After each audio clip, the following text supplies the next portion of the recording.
Hola, muy buena tarde a todas y a todos. Bienvenidos a la emisión número 360 de este entrenamiento continuo sobre manejo clínico México contra COVID-19. Como saben, esta plataforma ha estado abierta desde el 1 de abril del 2020 con el objetivo primordial de brindar las herramientas teóricas al personal de salud de todo el país para la atención de pacientes con COVID-19. Esta plataforma educativa de INSABI tiene la modalidad de micrófono abierto, es decir, les da la oportunidad a todos ustedes para interactuar con el ponente, para que resuelva su duda en específico al final de la ponencia. En este sentido, y debido a la gran aceptación de ustedes, nos permitimos hacer una pausa en los temas del nuevo coronavirus SARS-CoV-2 para dar paso a temas como cáncer de mama en el mes de octubre, cáncer de próstata y salud sexual masculina en el mes de noviembre pasado, y ahora continuamos con un tema muy importante que es la hemofilia. El INSABI, en conjunto con la Federación de Hemofilia de la República Mexicana, AC, hemos decidido juntar esfuerzos para brindarles toda la información y la evidencia científica necesaria para realizar un diagnóstico presuntivo y diagnósticos diferenciales con otras coagulopatías, así como para su referencia oportuna. El día de hoy tendremos a dos muy importantes ponentes. Una es la maestra Marisol Arzola Rivera y la licenciada María Teresa Espino Barros Trujillo.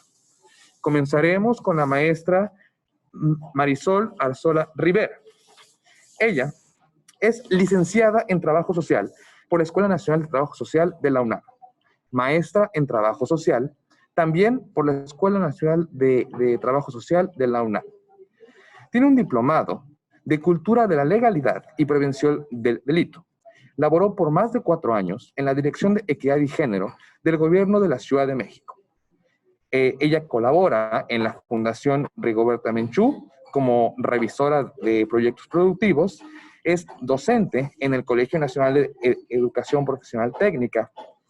Ella labora en el Hospital Infantil de México, Federico Gómez, es conferencista nacional sobre el tema de la hemofilia y es académica de la Escuela Nacional de Trabajo Social. Maestra, qué gusto y qué honor que nos acompañe el día de hoy con nosotros. Le cedo los micrófonos para que inicie la sesión. Adelante, maestra. Buenas tardes. Buenas tardes, muchas gracias. Muchas gracias a la Federación por invitarme, por siempre estar preocupados por los pacientes.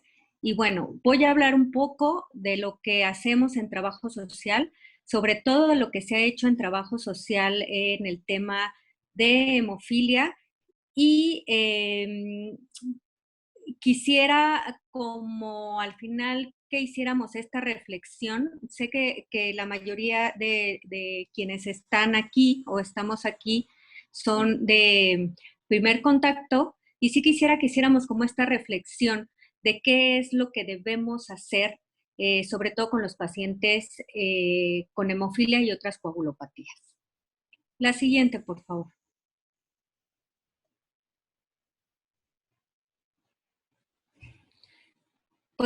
Ok. Antes que otra cosa, a mí lo que me gustaría es que ustedes supieran qué es el trabajo social. Porque a final de cuentas todos sabemos que hay una trabajadora social o un trabajador social en el área de la salud, pero no sabemos qué es lo que hace. Tenemos como esta perspectiva de que el trabajador social es el que nos va a regañar, el que recoge los carnets o el que nos va a cobrar, ¿no? Entonces quiero que nos quede claro primero qué es trabajo social para poder entender qué es lo que hace el trabajador social y sobre todo qué es lo que hacemos en el área de la salud. Este concepto es un constructo de las y los compañeros que laboran junto conmigo, porque en la profesión nos hemos perdido un poco en ver si es profesión o si es disciplina. Entonces todavía como que no ajusta bien el concepto de trabajo social, pero este es un constructo que tuvimos a hacer la gente con la que colaboramos ahí en el Hospital Infantil de México. Es una profesión disciplinar que estudia a los individuos. El trabajo social es una profesión disciplinar que estudia a los individuos en lo social con el objetivo de generar un cambio mediante la intervención. Y cuando me refiero a generar un cambio es a partir del individuo y en realidad pues no somos solo los que cobramos en el área de la salud o no somos solo los que buscamos un apoyo, ¿no? La intencionalidad del trabajo social a partir de la intervención es generar un cambio, por mínimo que sea. El hecho de ya con lo que tú hablaste con el paciente o con el familiar del paciente, que le genere un cambio, ahí ya está la labor del trabajador social. Hay una imagen donde representa a una trabajadora social. He de decir que al principio la profesión o disciplina del trabajo social se estaba como muy enfocada a esta parte de que fuéramos las mujeres, porque inicia con un asunto de voluntariado, como bien a veces nos llaman las Madres Teresas de Calcuta, ¿no? Pero se ha ido transformando y se ha ido profesionalizando. ¿Me puedes poner la siguiente, por favor? Existen 3 metodologías de intervención del trabajo social. Es el trabajo social individualizado, que prácticamente en salud se van a cubrir las 3 metodologías, que es el abordaje directo al paciente. En grupos que podemos generar nosotros grupos de autoayuda. La Federación de Hemofilia, por ejemplo, tiene esta intervención con grupos. Hay en hospitales que no se tienen y que en realidad son muy necesarios, y en comunidad, ¿no? Que en realidad, ¿quién hace mucho trabajo comunitario? El trabajador social que se encuentra en primer nivel de salud. Los centros de salud o los centros comunitarios que están en comunidades alejadas. La siguiente, por favor.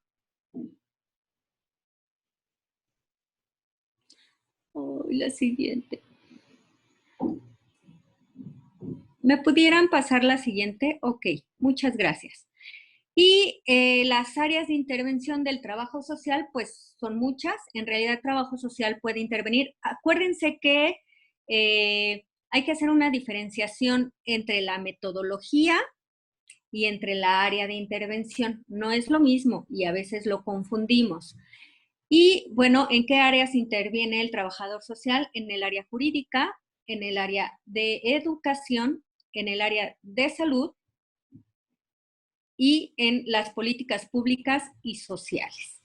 En el área jurídica los podemos ver, por ejemplo, en los penales, los podemos ver en los juzgados también, en el DIF, en las procuradurías.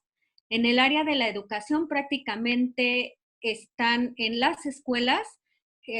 Hace 2 años aproximadamente se publicó en el diario oficial de la Federación que se requería un trabajador social en educación básica, ¿no? Y se planteaba la importancia de tener un trabajador social en la educación básica.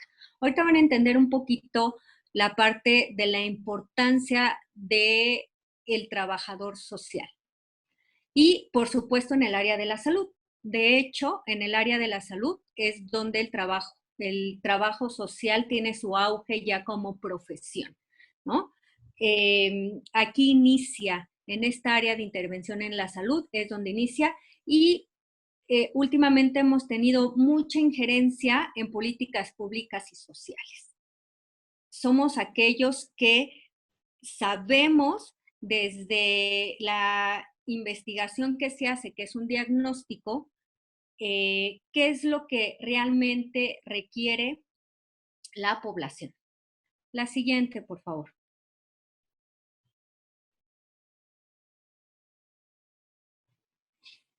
Y bueno, trabajo social y salud. Como bien les había dicho, nace el trabajo social ya como una profesión, nace en el área de la salud, sobre todo aquí en México, y de los pioneros en tener trabajadores sociales es precisamente el Hospital Infantil de México, Federico Gómez, ¿no? Aquí da sus inicios en México y es importante que sepamos qué es lo que hace un trabajador social en el área de la salud y a partir de qué nivel de salud interviene. Aquí me equivoqué y puse Premier, pero es primer nivel, que son todos los centros de salud que se trabaja a nivel preventivo y ahí hacemos mucha educación para la salud. Nuestro plus en el primer nivel es educación para la salud y que no solo tendría que ser aquí en este primer nivel, sino en todos los niveles de atención. En el segundo nivel se hace sí educación para la salud, pero también ya se hace intervención con la familia del paciente. Y en el tercer nivel, que es un nivel de alta especialidad, es donde yo les voy a hablar, donde específicamente en algún padecimiento, en alguna condición o en alguna enfermedad. Aquí en el hospital tenemos todas las especialidades pediátricas y es importante que no tengamos la visión del trabajador social. Por ejemplo, en un tercer nivel, como el que solo hace el estudio socioeconómico o como el que solamente es el que va a cobrar las cuotas de recuperación. O, por ejemplo, los médicos tienen mucho la idea de que somos como los que perseguimos al paciente para que cumpla o no con ciertas cosas, o los que si se tiene alguna problemática o alguna carencia, el trabajador social es quien tiene que resolverle. La siguiente, por favor.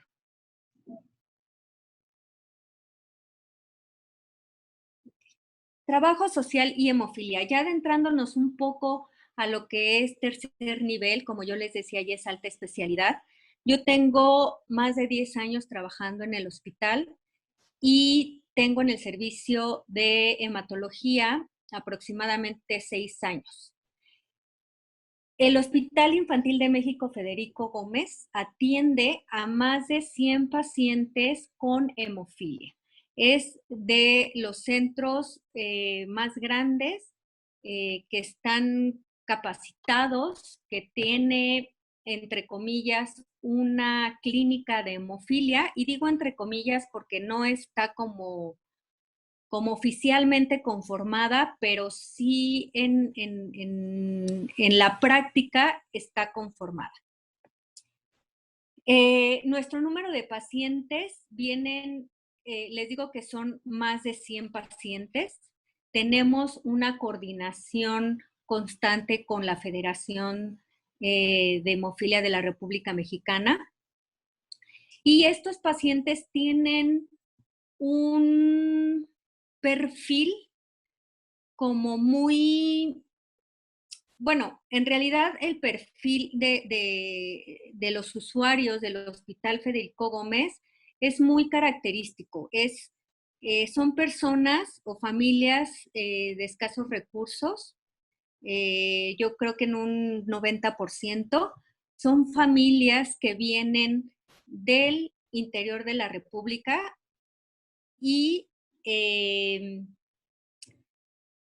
familias que tienen pocas redes de apoyo, ¿no? Entonces hay mucho trabajo del trabajador social en el Hospital Infantil de México. Y bueno, nuestros pacientes con hemofilia no son la excepción.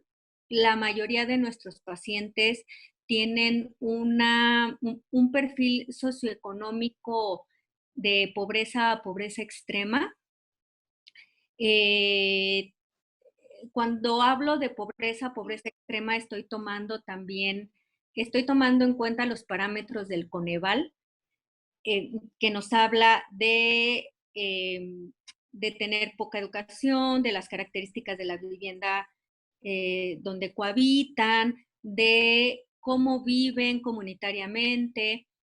Son como de un perfil muy, muy característico. ¿Y qué es lo que hacemos en trabajo social en el Hospital Infantil de México? No solamente se atiende al paciente en una cuestión de urgencia o emergencia. Con anterioridad se hacía, ¿por qué?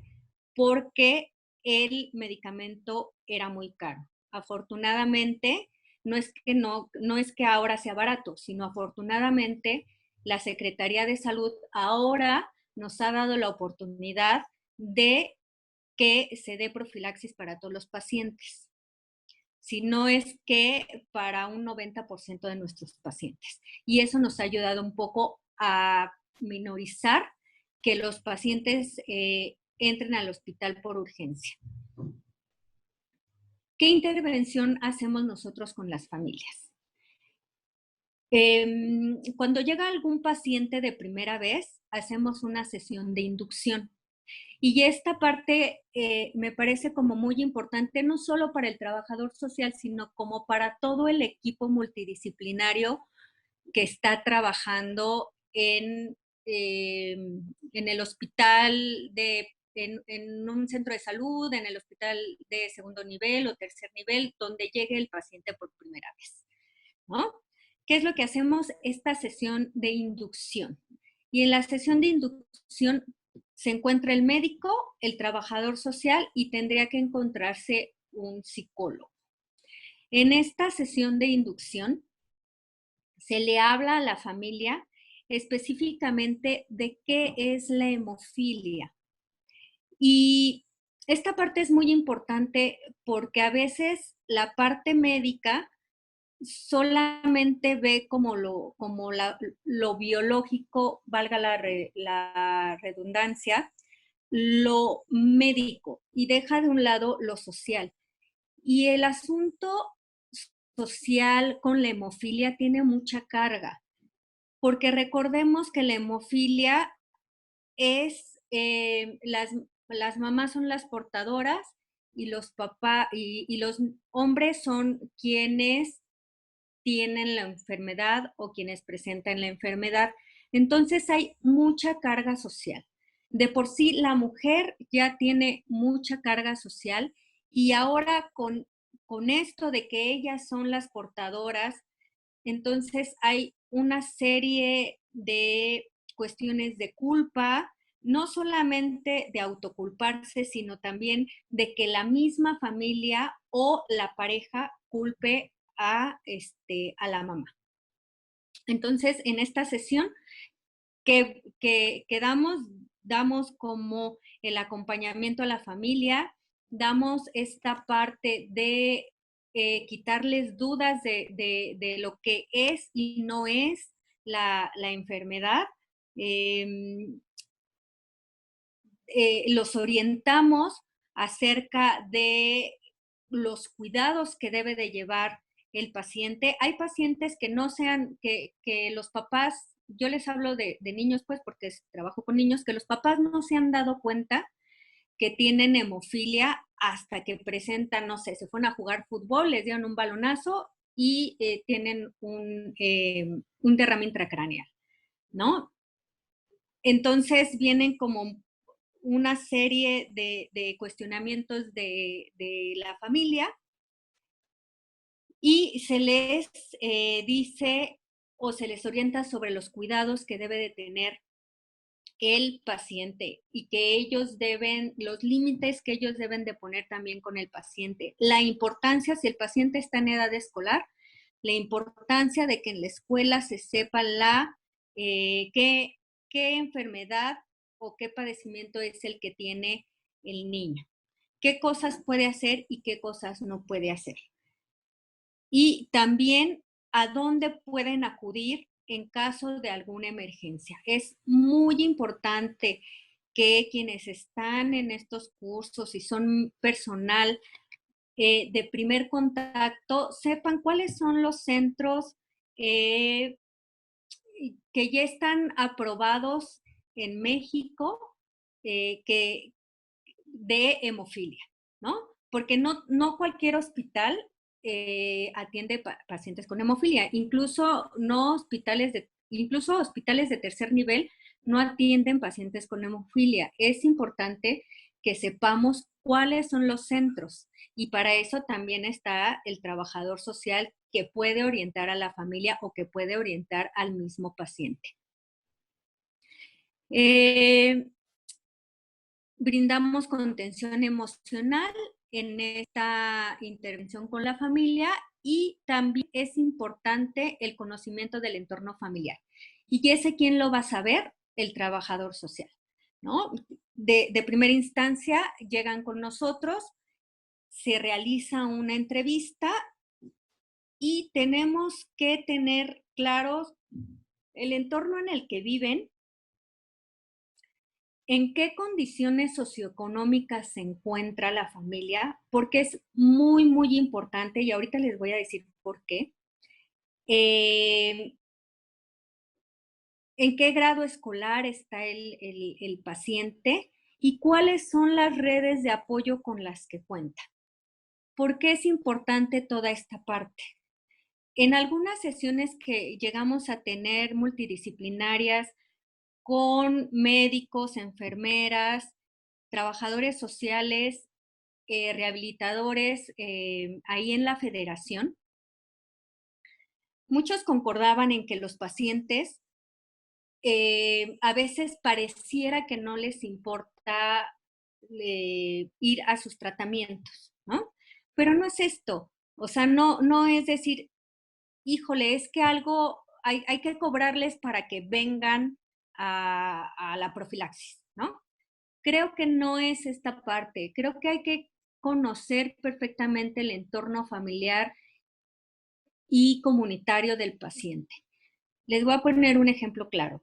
Yo tenía un paciente, y digo tenía porque ya se fue de alta por mayoría de edad, en el que llegaba constantemente.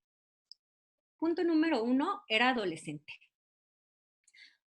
Punto número 2, el entorno en donde vivía era un entorno inseguro, era un entorno con con pocos espacios para la recreación. Y la familia era una familia en donde no estaba el papá se había ido a partir de que supo el diagnóstico del paciente y donde la mamá tenía que trabajar. Entonces prácticamente el paciente todo el tiempo estaba solo. Pero además la mamá trabajaba de recolectora de PET y pues obtenía un ingreso muy bajo, ¿no? Y de repente le decían al paciente, es que tienes que venir a consulta hoy, dentro de 4 días, y luego en 3 días vienes a que se te ponga tu factor. ¿Y qué creen? Nunca llegaba, ¿no? Y entonces el médico se molestaba y decía, ya no le voy a dar nada porque no viene y no valora. El asunto no es ese, el asunto es el conocimiento de qué es lo que está pasando con el paciente y qué es no solo con el paciente, con la familia del paciente y en el entorno en donde él vive. Entonces, un punto para que él no fuera es que la mamá no tenía dinero para estarlo llevando constantemente. En el Hospital Infantil de México, la mayoría de nuestros pacientes con hemofilia vienen del Estado de México o de zonas conurbadas. Y entonces, por ejemplo, si vienen de Tlanepantla, se gastarán unos 40 pesos de ida y otros 40 pesos de regreso, y a veces si el paciente puede caminar, ¿no? Porque si no puede caminar porque trae una hematrosis en rodilla o en tobillo, se los tienen que traer en taxi. Y eso implica gasto para la familia. Y por eso ese es un ejemplo como muy simple del por qué hay que conocer el entorno familiar y comunitario del paciente. Porque no es solamente que no quieran ir, hay una serie de cosas atrás de ellos. Y el trabajador social tendría que estar encargado del conocimiento. ¿Por qué? Porque el médico está encargado pues de la parte médica, pero si tenemos esa comunicación entre el médico y el trabajador social, créanme que los médicos hacen todo un cambio para darle al paciente un tratamiento integral. Otra parte importante es la educación para la salud. Y aquí en el hospital, ¿qué hacíamos? Y digo hacíamos porque la pandemia vino a pues a echarnos abajo este proyecto. Ya desde hace unos años se hacía educación para la salud tanto para los papás como para los pacientes con hemofilia y se invitaban a una serie de expertos, ¿no? Invitábamos al ortopedista que les decía cómo detectar una hematrosis, cuándo tenían que venir, al rehabilitador, que era el que quien les enseña qué tipo de ejercicios pueden hacer, también a la enfermera para que les enseñaran los cuidados, el médico, que era quien les explicaba a las familias esta parte de la hemofilia, los tipos de hemofilia, cómo están catalogadas, y incluso teníamos a la parte genética que les daba el consejo genético y les explicaba la enfermedad desde la parte genética, e incluso teníamos también dental, ¿no? Que les enseñaba el asunto de cómo hacerse un aseo bucal por las cuestiones de los sangrados. Y a partir de que desde un año antes que yo ingresara, se empezó a introducir también trabajo social y dábamos temas muy amplios, desde sexualidad con el paciente con hemofilia, la importancia de la escuela para el paciente con hemofilia. Recuerden que los pacientes con hemofilia, una de las mejores salidas para tener una buena calidad de vida es la escuela. Bueno, creo que para todos, pues, pero ellos no pueden hacer, y no porque sea un mal trabajo, ellos no pueden ser cargadores, ellos no pueden ser albañiles, no pueden tener un trabajo que les implique esfuerzo físico. Y por ello, para ellos es súper importante la escuela. Y en estos cursos que se llevaban a cabo durante todo el año, se daba una sesión al mes, se invitaba a los papás y se invitaba a los pacientes. Y bueno, por la pandemia, pues ya no se pudo hacer, y tampoco por las condiciones de nuestros pacientes, ¿no? Porque si nosotros quisiéramos hacerlo por este medio, no se podría, porque muchos de nuestros pacientes no tienen un ingreso que les permita acceder al Internet, ¿no? O tener un teléfono que les aguante una plataforma de este tipo. Entonces, fue imposible para nosotros poder hacer seguir con estos cursos de educación para la salud. Y bueno, ¿qué otras cosas hacemos? Coordinación inter y extrainstitucionales. Cuando me refiero a inter, es con otros servicios. Por ejemplo, si el paciente en la consulta, el médico ve que requiere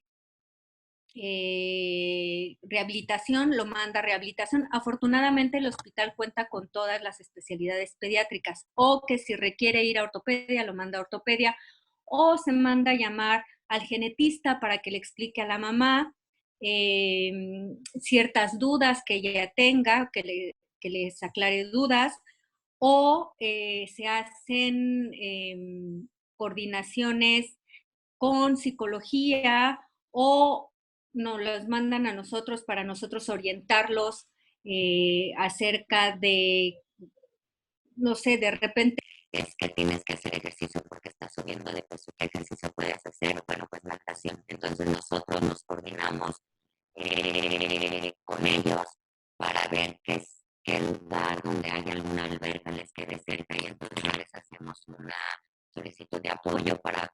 puedan ir, ¿no?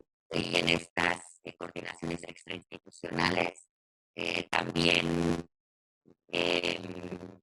por ejemplo, tenemos muy buena coordinación con la Federación de Hemofilia de la República Mexicana, incluso ya con pacientes que ya no son pacientes nuestros, pues que ya están dados de alta por mayoría de edad. Tenemos coordinación con otros hospitales para enviar al paciente y darles como este apoyo y esta continuidad, ¿no? Y el apoyo a las familias, y no solamente, yo siempre he dicho que el trabajo que se hace en el Infantil de México es un trabajo integral, ¿no? Si yo detecto que el paciente no está viniendo porque entre los papás hay un problema a lo mejor de violencia, yo oriento a la mamá, le brindo las herramientas y le doy a dónde puede ella acudir a recibir apoyo, ¿no? Las instancias que le correspondan para recibir el apoyo que ella requiere. Y es ahí donde decimos que como trabajo social generas un cambio. Entonces, esta parte de las coordinaciones inter y extrainstitucionales para nosotros son muy importantes. También hacemos búsqueda de apoyos, pero no solamente es como esta parte de decirle, ay, mire, le conseguí una pluma, aquí está, tenga su pluma. No, es hacerlos partícipes de esta búsqueda de apoyos, ¿no? Y mucho ha pasado, por ejemplo, con la Federación de Hemofilia, en esta parte de buscarle los apoyos, es sí, esta federación les apoya, pero ustedes tienen que asistir a tales pláticas que da o tales talleres para que ustedes puedan saber qué más pueden obtener, ¿no? O acercarlos, por ejemplo, si la familia tiene problemas económicos, acercarlos a las instancias correspondientes para que puedan acceder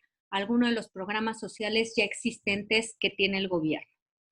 No solamente es darles, es hacerlos, como dicen, esta parte de empoderarlos, ¿no? Hacerlos del conocimiento de sus derechos para que entonces ellos puedan ir a exigir el respeto de sus derechos, ¿no? Y cuando estoy hablando del respeto de sus derechos, ahorita estoy hablando del respeto a su derecho en salud.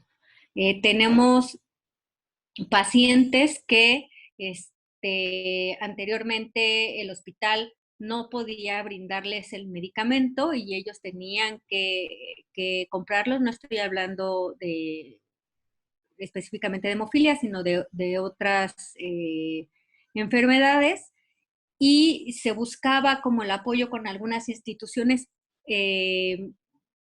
civiles, pero también con gobierno, porque es un derecho de los mexicanos la salud. Y algo muy importante es hacer equipo multidisciplinario. ¿Quiénes conforman el equipo multidisciplinario de la atención a pacientes con hemofilia? El médico hematólogo,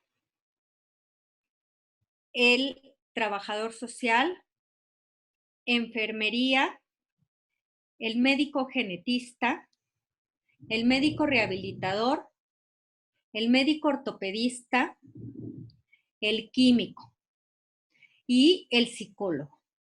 ¿Sale? Son estas figuras las que tendrían que estar formando equipo multidisciplinario para la atención en hemofilia, que en donde existen las clínicas de hemofilia están integradas por estos profesionistas que yo les estoy mencionando. Y bueno, yo les decía que en el Infantil de México no tenemos la clínica como tal, pero sí tenemos todas estas coordinaciones interinstitucionales adentro del hospital o con otros y extrainstitucionales, con todo este equipo multidisciplinario. La siguiente, por favor.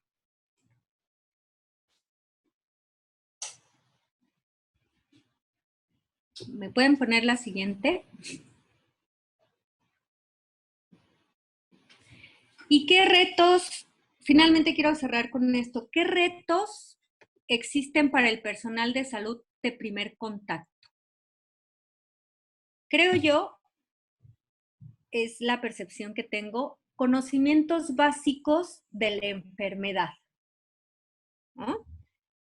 A partir del conocimiento básico que yo tenga de la enfermedad, voy a poder abordar al paciente o al familiar, o a la familia completa incluso. Tengo que conocer el entorno social, económico y familiar del paciente para saber qué es lo que yo puedo hacer. Por ejemplo, si el paciente vive a más de 3 horas de donde estoy yo, no le voy a decir que se venga a atender aquí, ¿no? Voy a buscar dónde puede atenderse. ¿Por qué no? Uno, porque puede sufrir alguna lesión que ponga en riesgo su vida y que en esas 3 horas no me llegue. La otra, si no conozco la situación económica, regresando al mismo ejemplo de la distancia en donde viven, se va a gastar todo su sueldo en estar viniendo a recibir atención acá, ¿no? Y si yo no sé cuál es la situación familiar del paciente, no voy a entender por qué de repente el paciente puede no ir o puede llegar con ciertas lesiones. Y cuando me refiero a lesiones, no me estoy refiriendo a que sean lesiones provocadas o por violencia, ¿no? Puede ser que a lo mejor el paciente esté trabajando y esté haciendo esto que yo les decía que requiere esfuerzo físico y entonces va a estar llegando constantemente lesionado a donde lo vamos a atender, ¿no? Por eso es muy importante tener en cuenta o hacernos del conocimiento del entorno social, económico y familiar del paciente.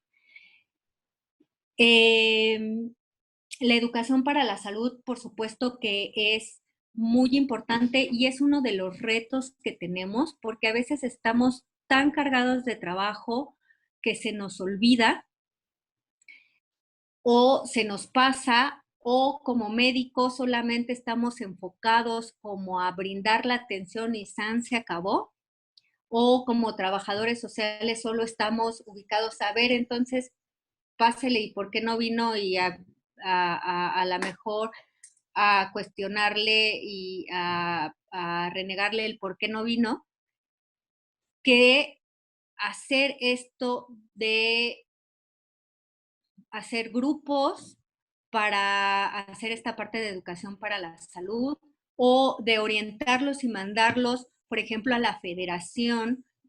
Yo a muchos de mis pacientes los mando a la federación a recibir los cursos que acá no se pueden dar, pero creo que es un reto y no solamente, no es un reto como profesional, creo que es un reto como institución. Y el trabajar en equipo también es un reto. Uno, porque no en todas las instituciones los tenemos. Y no sé si de la gente que está aquí sea de médicos que trabajen como, por ejemplo, recuerden que los médicos de primer contacto también son los que trabajan como en consultorio privado. Pues ahí con qué equipo trabajas, ¿no? Y también en muchas instituciones no tenemos todos los profesionistas o profesionales que yo les mencionaba que se requieren para la atención con un paciente con hemofilia. Y algo muy, muy importante, la parte de la comunicación. Si yo como trabajador de salud no tengo comunicación con el paciente, con su familia, yo como trabajador social, con mi médico, con las enfermeras, no vamos a poder lograr absolutamente nada. Y es un trabajo en equipo. Quiero decirles y contarles una anécdota del Hospital Infantil de México de todo este trabajo que se hizo en equipo, de un caso que tuvimos muy exitoso, que también en la federación lo conocen, de Jesús. Este niño llegó con nosotros con un derrame intracraneal, estuvo en la terapia intensiva, llegó con nosotros cuando él tenía 13 años y llegó sin acta de nacimiento. O sea, este ejemplo se los pongo porque es como que clarifica todo lo que se puede hacer desde el trabajo social en conjunto con el demás equipo. Y entonces, pues esto hacía que pues él tampoco estudiara, ¿no? No sabía leer, no sabía escribir. De los antecedentes familiares, ya había fallecido un hermano de él, falleció grande, y la mamá, cuando fallece el hermano, prácticamente se va, requería atención psiquiátrica, ¿no? Y tenía una hermana que en ese entonces era menor de edad, Marta, y Marta era quien se hacía cargo de Jesús. Y de repente salió de la urgencia, además, a los 8 días volvió a llegar, y yo le decía, Marta, es que dime qué necesitas, ¿no? O sea, yo la veía tan desesperada porque a veces no tenían ni para comer, y me decía, es que ya no lo voy a traer, ¿no? Y Marta, ¿qué necesitas? Necesito que Chucho tenga su acta de nacimiento. ¿Y qué haces ahí? Gestionas con las instituciones correspondientes. Afortunadamente, el registro civil se portó muy bien con nosotros, nos hizo una cita con el MP, llevamos a la mamá, sensibilizamos a la mamá, le dijimos la importancia de que tenía que ir al MP a levantar el acta y de ahí ir al registro civil. Del MP nos llevaron al registro civil y al siguiente día,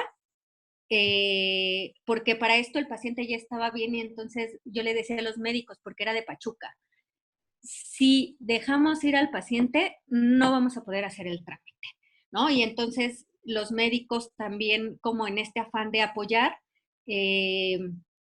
era no se va de alta porque todavía requiere estar en observación, ¿no? 2 días más lo dejaron de alta y afortunadamente Jesús pudo conseguir su acta de nacimiento. A los 4 meses llegó a estos cursos que yo les platicaba que hacemos para los pacientes, o que estábamos haciendo para los pacientes, ya leyendo con una cara completamente distinta, ya estaba laborando, y hace poquito lo vimos, fue por un resumen, él ya tiene 21 años, fue por un resumen porque iba a entrar a trabajar, ¿no? Entonces, este es un caso exitoso y le cambia las cosas. También su calidad de vida. Y esto es en conjunto.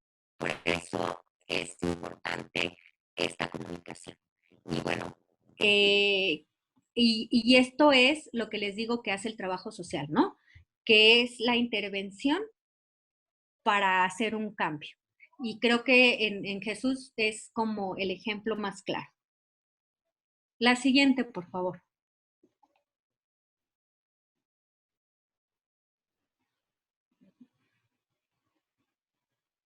Muchas gracias. Este es mi correo.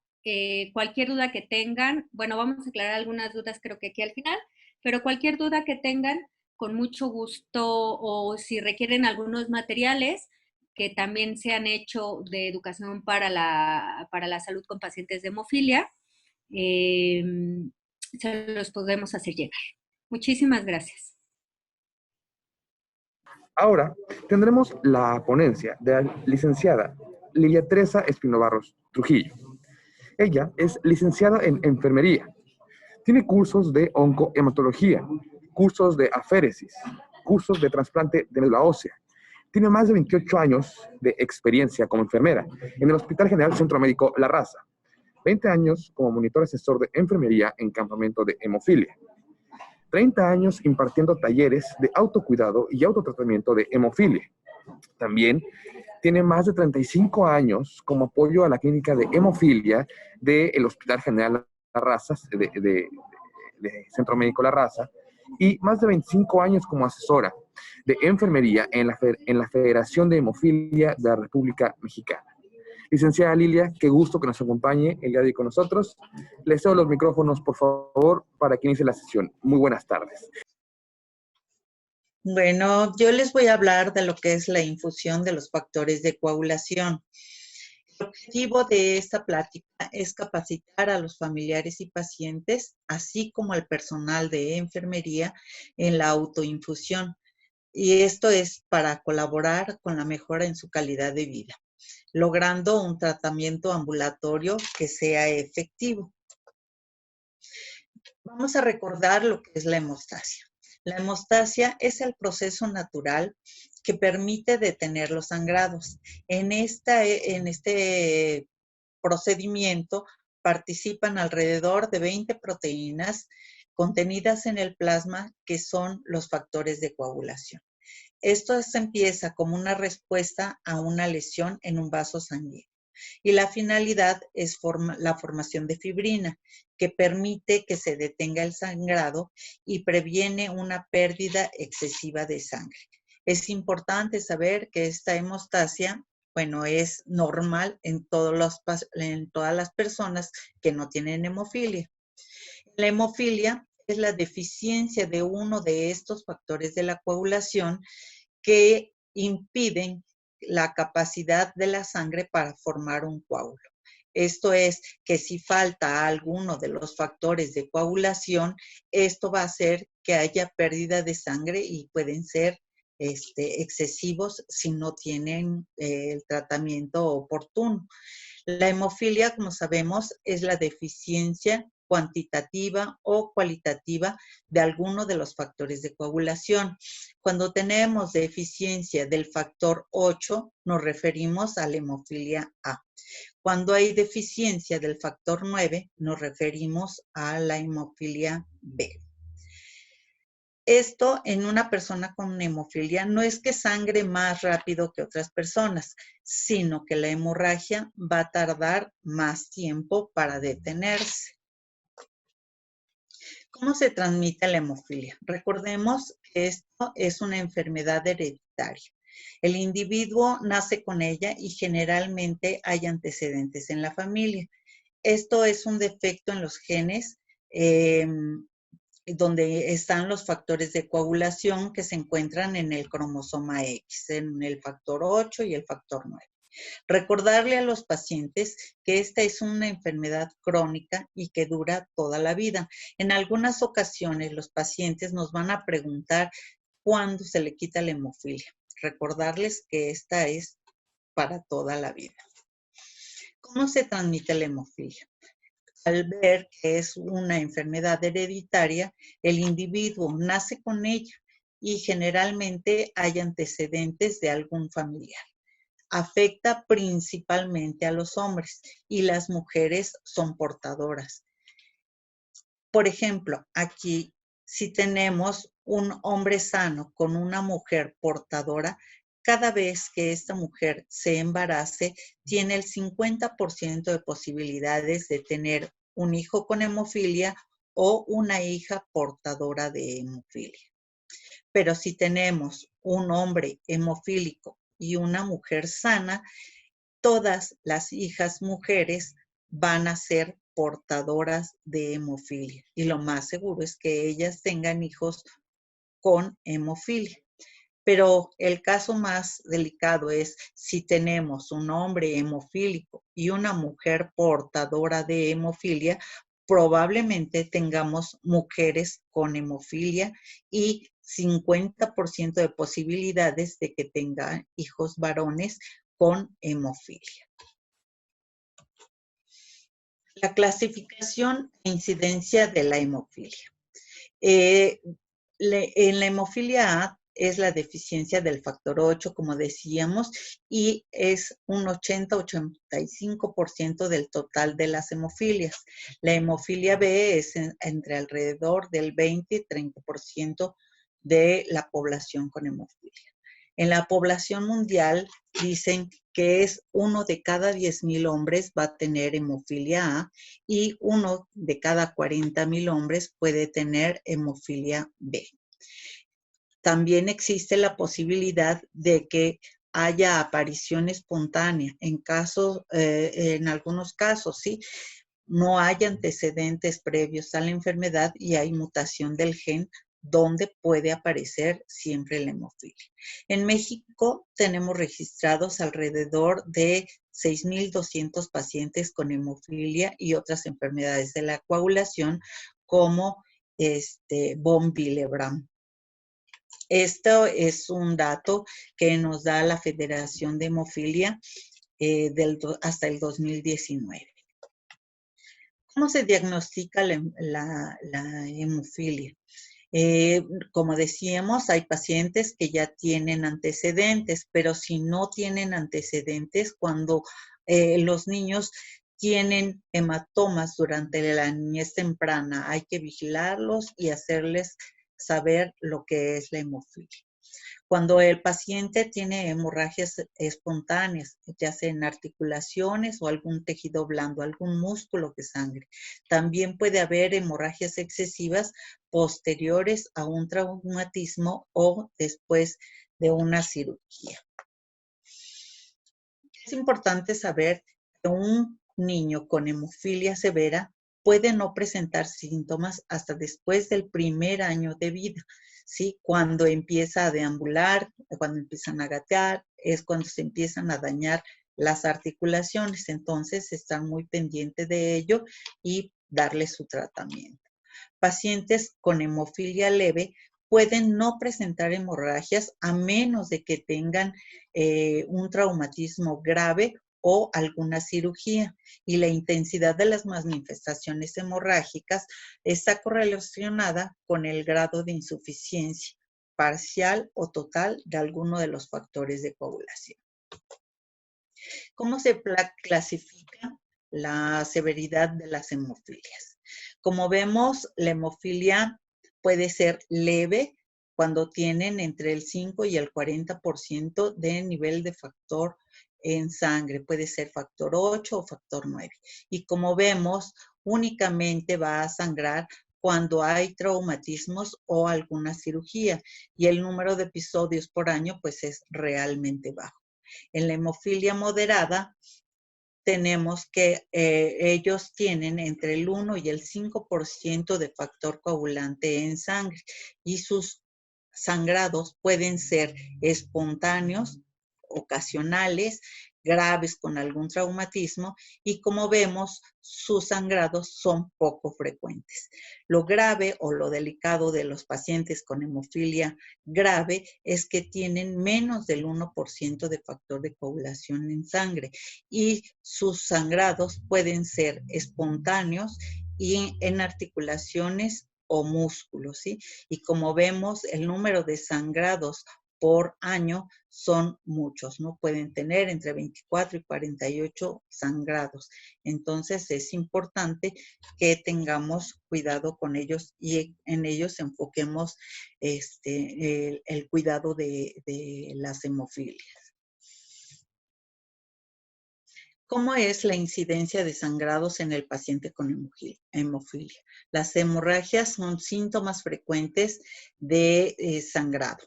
¿Sí? Recordemos que las hemartrosis abarcan el mayor número de sangrados en la población con hemofilia, que va del 70 al 80%. Los músculos o tejidos blandos pueden ser entre el 10 y 20% de los sangrados en estos pacientes. Otras hemorragias importantes como las de tracto digestivo o de vías urinarias corresponden al 5 o 10% del número de sangrados de los pacientes con hemofilia. Pero las más graves y afortunadamente las menos frecuentes son las del sistema nervioso central, donde pueden causar la muerte en los pacientes con hemofilia pediátrica, ya que ellos no nos van a dar datos de que se hubiesen golpeado o tengan sangrados intracraneanos. ¿Qué síntomas tienen los pacientes con hemofilia ante un sangrado? Ellos empiezan con una sensación de hormigueo. El paciente pediátrico nos refiere que siente hormigueo dentro de la articulación, ¿no? O burbujas dentro de la articulación. Esto quiere decir que está iniciando un sangrado y recordemos que pueden ser espontáneos, ¿sí? O que los niños se hayan lastimado o golpeado a la hora de dormir. Después hay inflamación, calor, dolor e imposibilidad para el movimiento. Es importante que enseñemos a los pacientes y a los familiares la detección rápida de estos síntomas para comenzar inmediatamente el tratamiento. ¿Qué articulaciones son las que pueden sangrar con más frecuencia? Pues las de rodilla, codo, tobillo y otras articulaciones. Recordemos que todas las articulaciones pueden sangrar sin algún motivo, ¿sí? La hemorragia, pues es una causa de inflamación articular. Ellos dicen sentir apretada la articulación y esas son las manifestaciones. Los músculos, ¿cómo se siente el sangrado? Los músculos empiezan a sentirse rígidos, un poco adoloridos, ellos aprecian inflamación, sienten calor y son muy dolorosas al tacto. Si es superficial, bueno, aparecen hematomas, pero si es profundo, hay hormigueo, adormecimiento y puede haber hasta espasmo muscular. Los sangrados, como vemos en el paciente con hemofilia, pues pueden ser bastante severos si no se tiene un cuidado de sus sangrados o reconocer rápidamente las manifestaciones del sangrado. ¿Qué complicaciones tenemos en hemofilia? Bueno, pues una de las más difíciles de controlar son los inhibidores, ¿sí? La incidencia de los inhibidores en la hemofilia A corresponde al 30% y en la hemofilia B son mucho menos frecuentes. Estas son medidas en unidades Bethesda y la unidad Bethesda es la cantidad de inhibidor que neutraliza el 50% de la actividad del factor deficiente, ¿sí? ¿Cómo aparecen los inhibidores? Bueno, en los pacientes pediátricos aparecen antes de las 20 o 30 infusiones, dentro de las 20 o 30 infusiones, iniciando su tratamiento.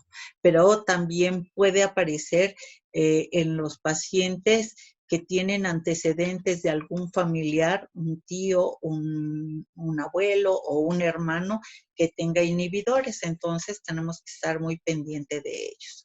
¿Cómo los manejan los médicos al paciente con inhibidores? Bueno, uno de los manejos son la inmunotolerancia, donde da excelentes resultados. Esto es dar dosis altas del factor deficiente con cierta periodicidad, o con agentes puentes, como el factor 7 o el complejo protonbímico activado. Ahora ya tenemos en México el emicizumab, que es un anticuerpo monoclonal que es recombinante y se está usando en los pacientes que tienen inhibidores. Como vemos, las complicaciones crónicas de un sangrado articular pues son muy graves. La cápsula articular se va inflamando, sangra más fácilmente y puede tener sangrados repetitivos. Esto hace que se detenga la síntesis del líquido sinovial, va dañando el cartílago y va haciendo que se solde esa articulación, impidiendo la movilidad de ella. Otra de las complicaciones ocasiones es la sinovitis crónica.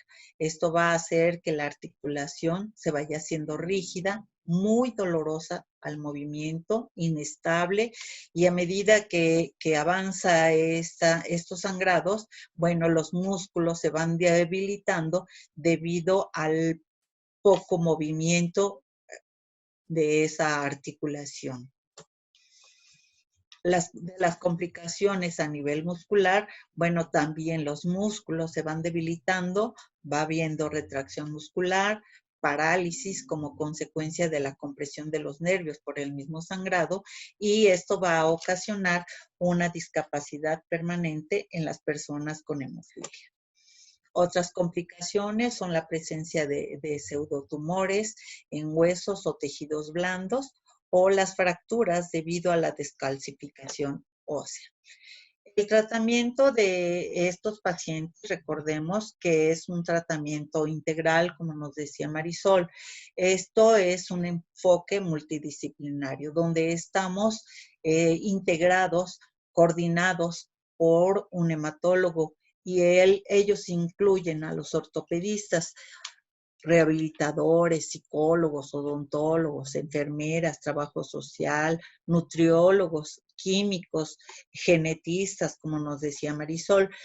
Todos ellos están integrados en una clínica de hemofilia, pero no necesariamente necesitamos tener un espacio donde estén todos concentrados, porque debido a la cantidad de pacientes con hemofilia, pues no sería bueno tener tantos profesionales integrados en una clínica para únicamente hemofilia. Entonces, estamos apoyados en ellos con diferentes instituciones y en la Federación de Hemofilia. El objetivo principal de todo ello es siempre mejorar la calidad de vida del paciente, a aumentar el nivel de salud, y todos están enfocados a la prevención de hemorragias, a la profilaxis a largo plazo y evitar el daño articular o muscular y prevenir otras secuelas, el manejo de las complicaciones de la enfermedad y del tratamiento. ¿Qué hacer ante una lesión? Esto es bien importante enseñárselos a nuestros pacientes. Siempre que tengamos un inicio de sangrado, poner en reposo la articulación, elevar esa articulación afectada, aplicar compresas frías en forma intermitente, 10 minutos cada hora, y esto va a ayudar a que se detenga el sangrado. Recordemos que el frío hace vasoconstricción y va a evitar que ese sangrado siga. Aplicar un analgésico para el dolor, evitando siempre el uso de ácido acetil salicílico o analgésicos no esteroideos, e inmediatamente aplicar la dosis de factor indicada, ¿sí? Para esto, si nosotros aplicamos inmediatamente el factor, vamos a hacer que se restablezca la hemostasia y va a dejar de sangrar ese paciente. Recordemos que los concentrados de factor 8 y factor 9 tienen dos diferentes fuentes de origen. Unos son derivados del plasma, que son obtenidos a partir de donaciones de sangre, donde esta sangre es procesada e inactivada contra muchos patógenos. Y los recombinantes, que son obtenidos por metodología recombinante, donde ya no hay contacto con sangre humana. Recordemos que el uso de críos precipitados y plasma fresco congelado ya están desaconsejados como tratamiento para las personas con hemofilia. Pero claro, si hubiese una urgencia y no hay derivados liofilizados de los factores de coagulación, bueno, ni modo, aplicar, valorar la calidad de vida del paciente. Si está en riesgo su vida, bueno, usar los críos o el plasma según lo que necesite el paciente. Las modalidades de tratamiento. Para el tratamiento profiláctico, que es la administración regular y continua a largo plazo de los factores deficientes, y estos deben ser aplicados por la mañana. Todo esto para prevenir los episodios hemorrágicos. Esto es tratar al paciente durante 52 semanas al año, como mínimo 46, y esto es iniciar la profilaxis primaria antes de los 2 años de edad o antes de que tenga evidencia clínica de alguna hemartrosis o algún daño articular.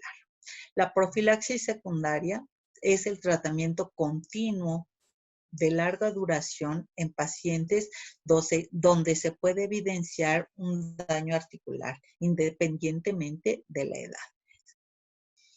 El tratamiento profiláctico, bueno, es la opción mejor, es recomendada por la Organización Mundial de la Salud, la Federación Mundial de Hemofilia y las guías prácticas clínicas que ya están en México. La modalidad de tratamiento a demanda. Bueno, el tratamiento a demanda se indica en los pacientes con hemofilia leve o moderada, ¿sí? Esto es el tratamiento ante un sangrado, ¿sí? Esto debe aplicarse dentro de las primeras 2 horas y a educar a nuestros pacientes a que si ellos sienten el inicio de un sangrado, inmediatamente poner en reposo su articulación, su elevación, aplicación de hielo, la aplicación de su factor. Con esto, el paciente va a requerir pocas infusiones, 1 o 2 serán suficientes y con eso va a continuar con su vida normal. Pero si el paciente no está educado y pasan más de 4 o 5 horas, esto va a hacer que el paciente tenga que tener más aplicaciones de factor, ¿sí? En lugar de 1 o 2 aplicaciones, pues va a necesitar 4 o 5 aplicaciones de factor para poder reiniciar su vida normal, ¿sí? Y esto va a hacer que esa articulación, bueno, esté inestable y que pueda requerir algún apoyo mecánico. Entonces, es importante educar al paciente para que él reconozca los sangrados y pueda avisar y detenerlos rápidamente. Para esto, el tratamiento oportuno en casa es la disponibilidad de los factores de coagulación y para que ellos se lo puedan administrar en forma oportuna cuando inician los sangrados. Esto requiere el adiestramiento de un familiar cercano, usualmente es la mamá, o del mismo paciente. Para esto le llamamos el tratamiento de autoinfusión. Como educación al paciente, bueno, siempre debemos decirle que debe evitar el uso de medicamentos que afecten la función plaquetaria. Como decíamos, siempre preferir el tratamiento por vía oral o vía intravenosa. Recordar que si asisten a un servicio de urgencias que no es el usual para ellos, recordar que son hemofílicos y que los pacientes con hemofilia no deben aplicarse inyecciones intramuscular. Normalmente cuando llega un paciente a urgencias y lleva mucho dolor, la indicación en algunas ocasiones es aplicarle un analgésico por vía intramuscular para disminuir el dolor. Entonces, recordar siempre, avisar que es paciente con hemofilia y ellos no pueden recibir inyecciones intramuscular. Para la aplicación de su factor es importante siempre usar la misma vena con la finalidad de aplicar su factor en forma fácil. La vena se va tunelizando y va siendo más fácil identificarla. También le recomendamos realizar ejercicios de fortalecimiento en las manos. Recomendaciones al paciente. Siempre deben evitar traumatismos. Como decía Marisol, hay que educar al paciente de lo que puede hacer y lo que no puede hacer. Como decíamos, evitar las inyecciones intramusculares, evitar siempre los juegos de contacto y modificar estilo de vida. ¿Cómo decimos esto? Es que el paciente pueda usar siempre zapatos con antiderrapantes, evitar las zonas de riesgo como alrededor de las piscinas para evitar traumatismos. ¿Qué recomendaciones también debemos de tener con el paciente con hemofilia? Recordemos que el paciente con hemofilia también debe recibir todas las inmunizaciones de acuerdo a su edad, ¿sí? Pero recordar que la aplicación de las vacunas siempre va a ser por vía subcutánea. Aún los pacientes ahorita con el COVID deben aplicarse su vacuna contra COVID. Esta debe ser por vía subcutánea, ¿sí?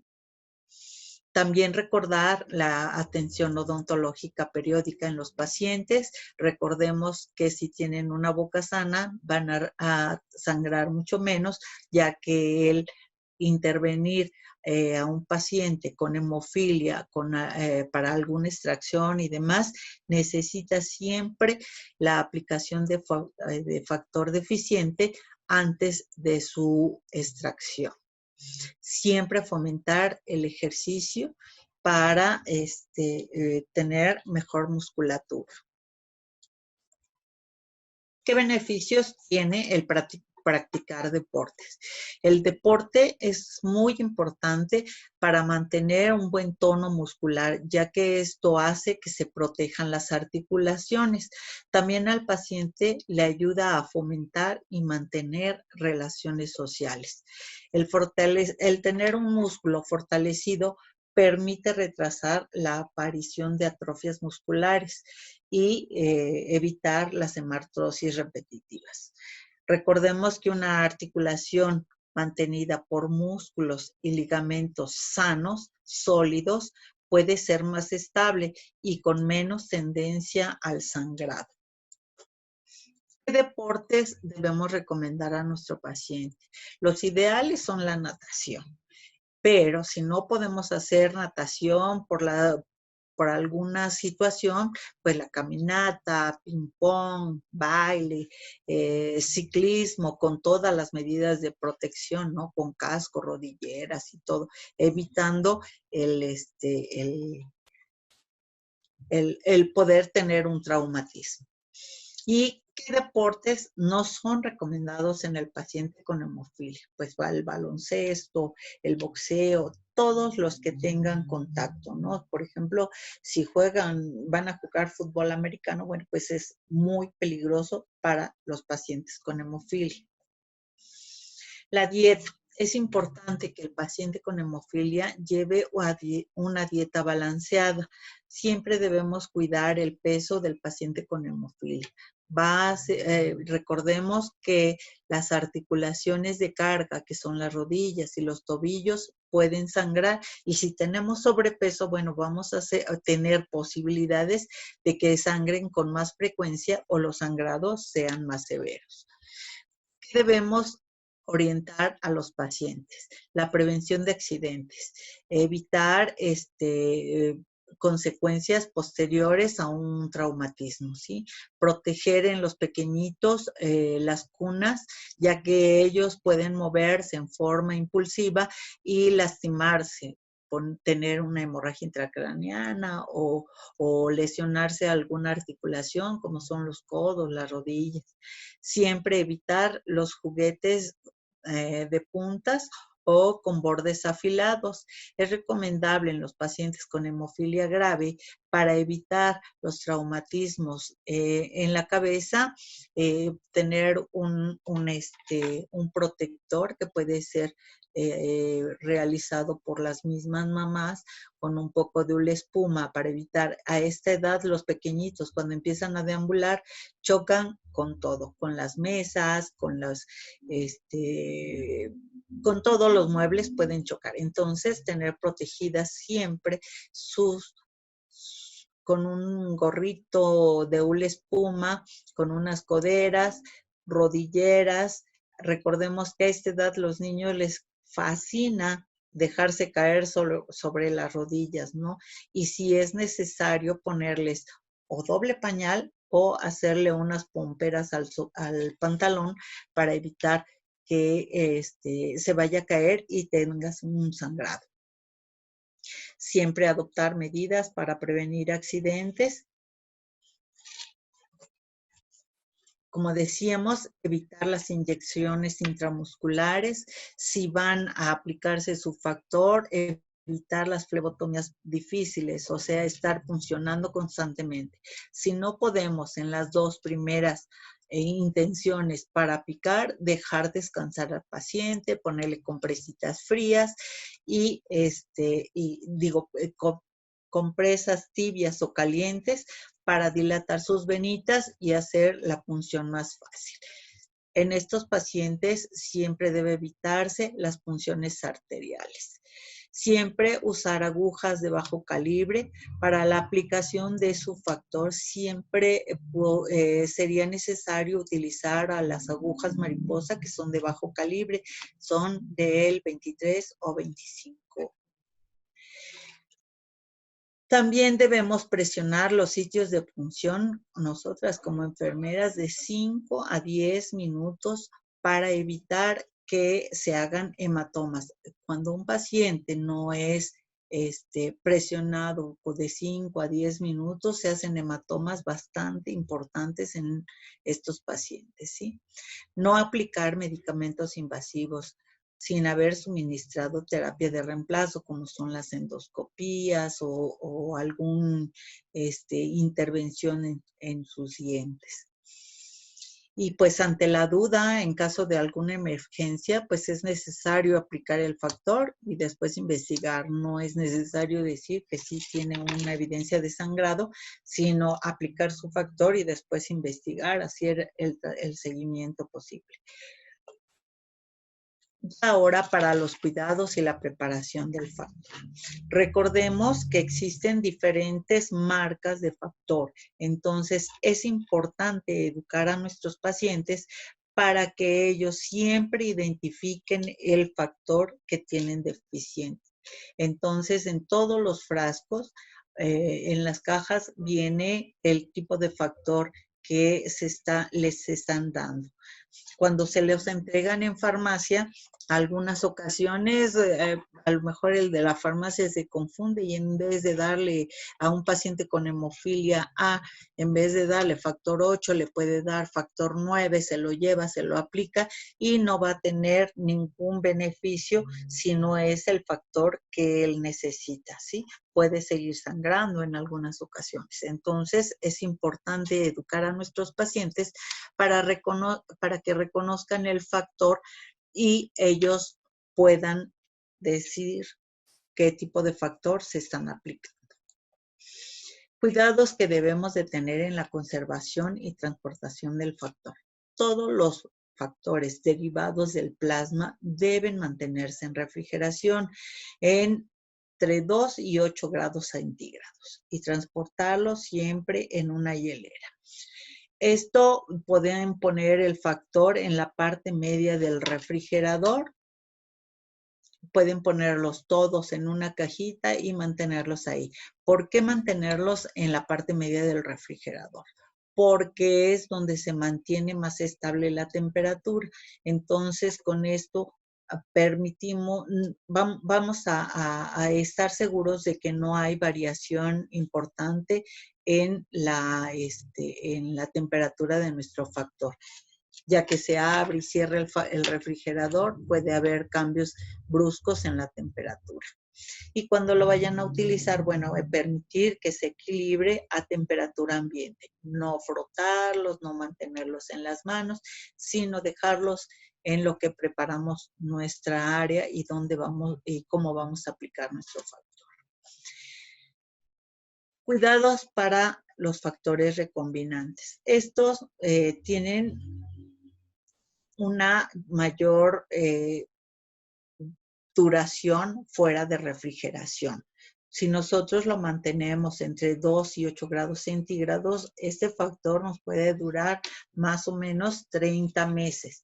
Si nosotros lo mantenemos a temperaturas no mayores de 30 grados, la vida media se va a reducir, va a ser de 9 meses. Si nosotros lo mantenemos a temperaturas de entre 30 y 40 grados, pues la vida media se reduce a 3 meses. Entonces, es importante recordar estas condiciones de almacenaje. Y algo bien importante, si nosotros mantenemos el factor refrigerado, pero nos vamos de vacaciones, nos llevamos el factor, lo tenemos a temperatura ambiente, cuando regrese y por alguna situación no lo utilizamos, ya no lo regresamos al refrigerador, lo mantenemos a temperatura ambiente hasta que lo utilicemos. La estabilidad ya una vez reconstituido, si nosotros no podemos aplicarlo en las primeras 2 intenciones de la aplicación del factor, lo podemos mantener en refrigeración, en una cajita, entre 2 y 8 grados centígrados y lo podemos aplicar hasta las siguientes 24 horas. Si nosotros lo mantenemos a temperatura ambiente, bueno, este factor nos va a durar alrededor de 4 horas. Entonces, es importante conocer esto para que nosotros, si no podemos aplicarlo, bueno, mantenerlo en refrigeración y nos puede durar hasta 24 horas este factor ya reconstituido. Y los correctos para la administración del factor o cualquier otro medicamento. Que sea el paciente correcto, sobre todo cuando el paciente está internado. Que sea la dosis correcta, la vía y rapidez correcta. Recordemos que estos factores van en horario cuando tienen profilaxis, debe ser por la mañana, que sea el factor adecuado, siempre verificar las fechas de caducidad, siempre registrar el medicamento aplicado, si se lo aplica en casa, anotar la fecha, hora y por qué se lo está aplicando. Informar nosotros como enfermeras al paciente de qué medicamento se le está aplicando y qué marca, por favor. Comprobar que el paciente no esté ingiriendo medicamentos que se interfieran con el tratamiento, ¿sí? Ajenos totalmente a la prescripción del médico. Y para nosotros es importante conocer las posibles reacciones de la aplicación del medicamento. Recordar que lo que vamos a invadir es el sistema circulatorio. Entonces, es bien importante el lavado de manos y los sitios de punción. Enseñarle a nuestro paciente desde cómo debe lavarse las manos, recordar que debe de tener más de 20 segundos el jabón en las manos para que surta buen efecto. También vamos a enseñarle cómo preparar el área y el material que va a utilizar, ¿sí? Seleccionar una área que se viene iluminada donde pueda sentarse el paciente y la persona que le va a aplicar su factor en forma cómoda. Desinfectar el sitio con una solución de cloro diluido con agua o ahora con alcohol, con la finalidad de eliminar la posibilidad de gérmenes en la mesa que vamos a utilizar. Siempre usar una toalla limpia o una compresa, ¿sí? Estas toallas o compresas siempre deben estar bien lavadas y después de cada utilización lavarla y mantenerla en un lugar adecuado para poderla utilizar nuevamente. Tener siempre a la mano en una cajita el material que vamos a necesitar, como son jeringas, agujas, sus agujitas de mariposa, sus dispositivos para mezclar la solución, su ligadura, tijeras, micropor, torundas, guantes. ¿sí? Siempre tenerlas en una cajita y también un contenedor para residuos biológicos. Siempre recordar la integridad física de los empaques y frascos, ¿sí? Recordar que las agujas y jeringas solo se utilizan una sola vez. El paciente debe saberlo perfectamente. Nosotros como enfermeras pues ya lo sabemos, pero recordárselo siempre a nuestro paciente. Y los diluyentes y el concentrado, siempre mantener sus protectores plásticos en los frascos hasta el momento de mezclarlos. Para la preparación del factor, recordemos nuevamente lavado de manos y calzado de guantes si tenemos. Si no, si es el familiar, bueno, ellos pueden no tener guantes y bueno, pueden hacerlo. Entonces hay que volver a lavarse las manos perfectamente. Vamos a permitir que se equilibre la temperatura de los frascos a temperatura ambiente. Luego limpiamos los tapones de los frascos con una torunda con alcohol y siempre vamos a usar los dispositivos que vengan dentro de las cajas del factor. Siempre seguir las instrucciones para la reconstitución. Si el fabricante nos dice que la reconstitución debe ser en 10 mililitros, por ejemplo, pues siempre diluir ese factor en 10 mililitros, ¿sí?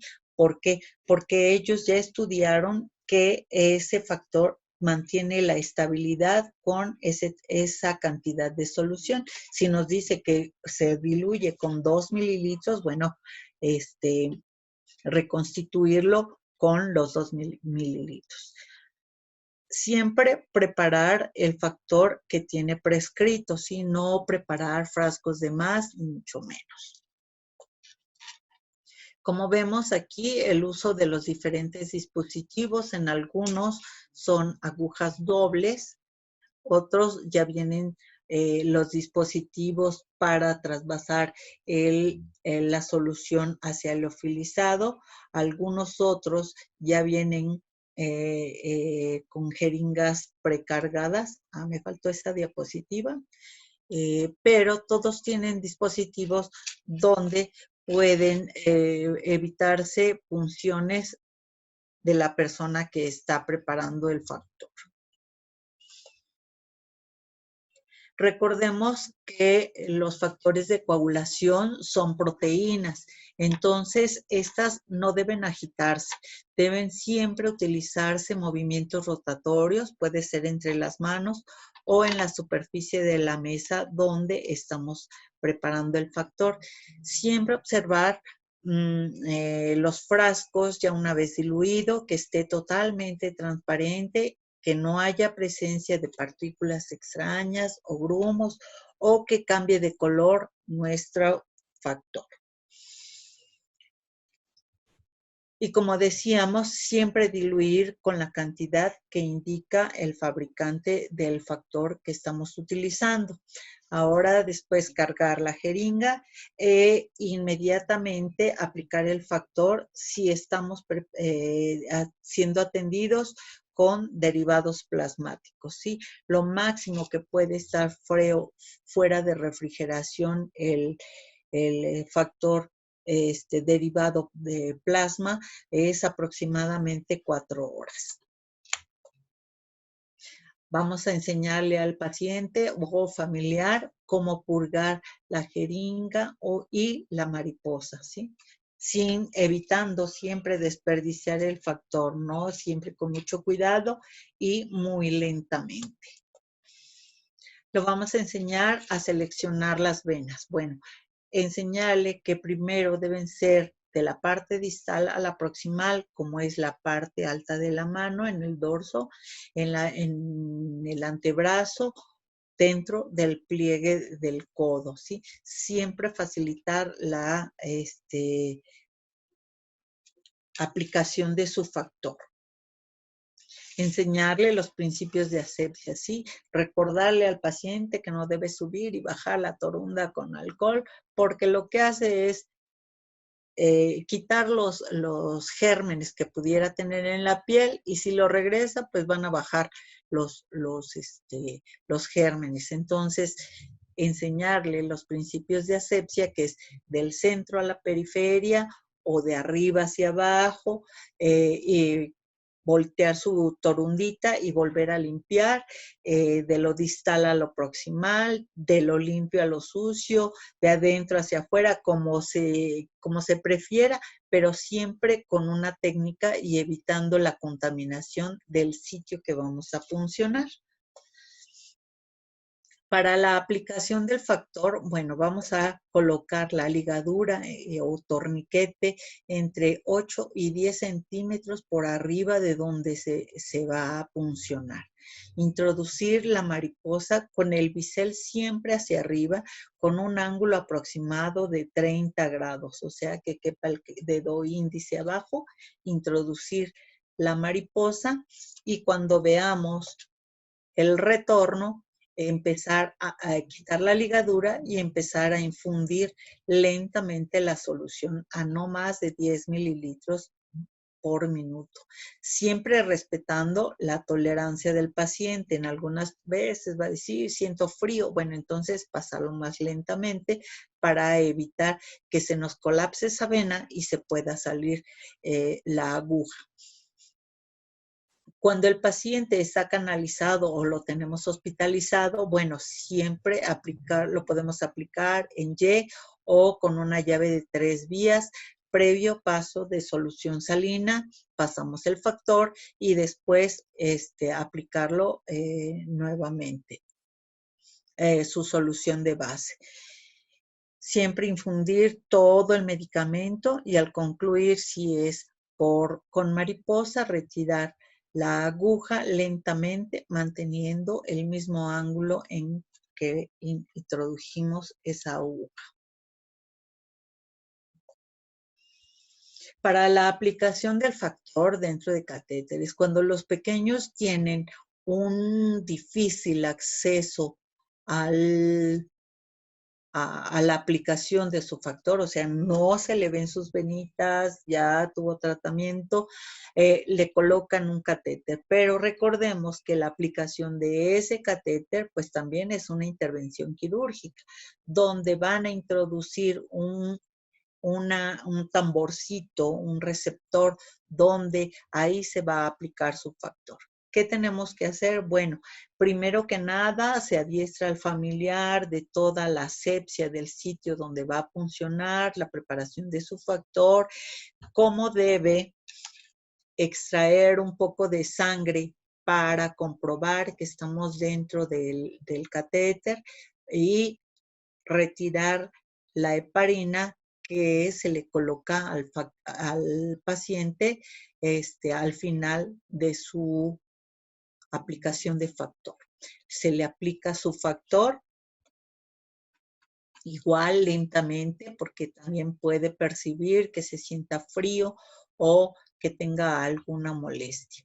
Al final se hepariniza ese catéter y se mantiene presionado el sitio donde se aplicó su factor. En algunas ocasiones creen que ya teniendo catéter no va a sangrar, pero aunque está subcutáneo, puede sangrar porque se mueva un poquitito y abarque un poco del sitio donde están puncionando. Entonces debe mantenerse presión de 5 a 10 minutos y colocar una gasa estéril y ponerle un Steri Drape o un microport. ¿Qué reacciones adversas puede haber a la aplicación del factor? Si se infunde rápidamente, puede presentar sensación de hormigueo en el sitio de punción, en las manos o en los labios.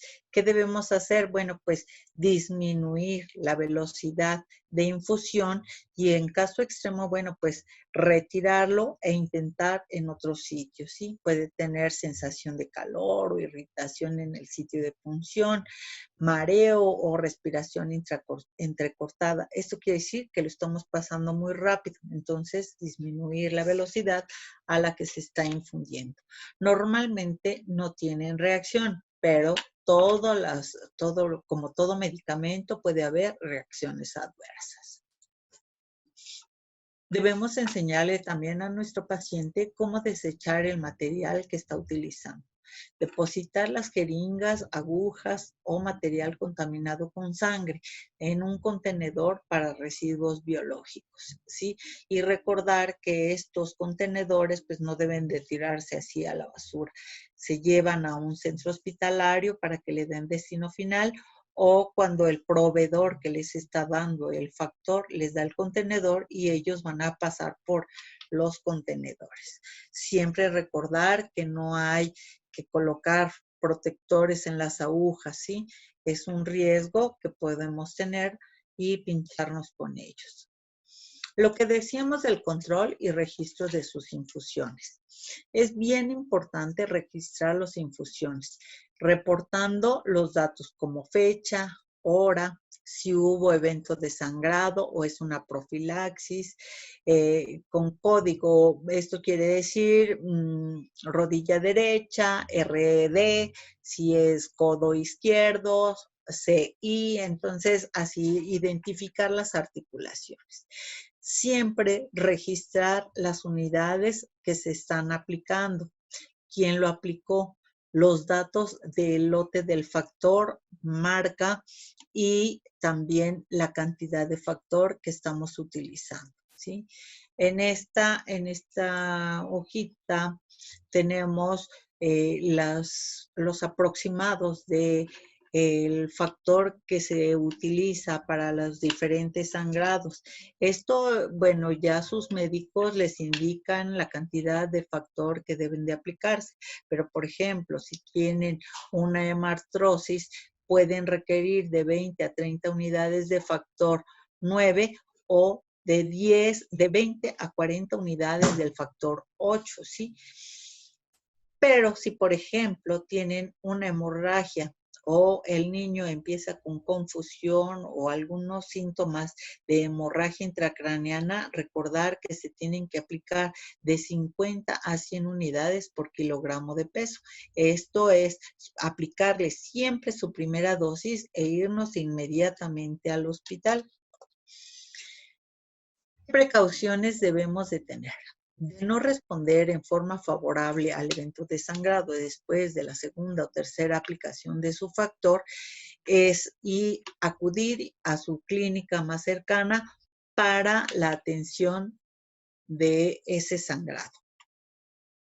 También se deben considerar los sangrados potencialmente mortales. Como decíamos, los sangrados del sistema nervioso central.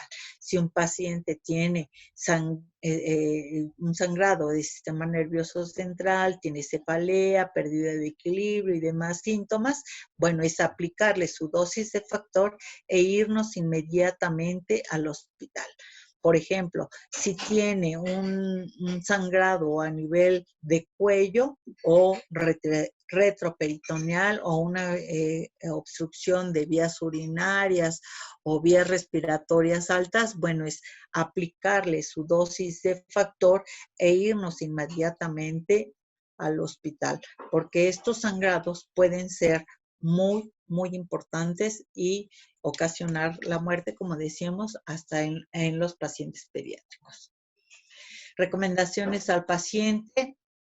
Siempre repetir, parece repetitivo, pero es bien importante que el paciente conozca que no debe, sobre todo los adultos, ¿no? Que son muy dados a tomar, si tienen algún dolor, tomar naproxen, ibuprofeno, todos esos medicamentos van a afectar la función plaquetaria y puede que no sea suficiente la cantidad de factor que se esté aplicando, ¿sí?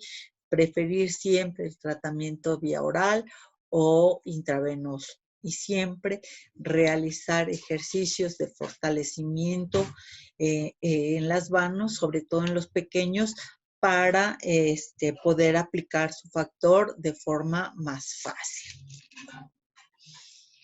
Y recordar que el paciente con hemofilia, bueno, si nosotros lo enseñamos a ayudarse, a cuidarse, a autoinfundirse, pues va a ser una persona independiente y con grandes posibilidades de hacer una vida normal. Gracias.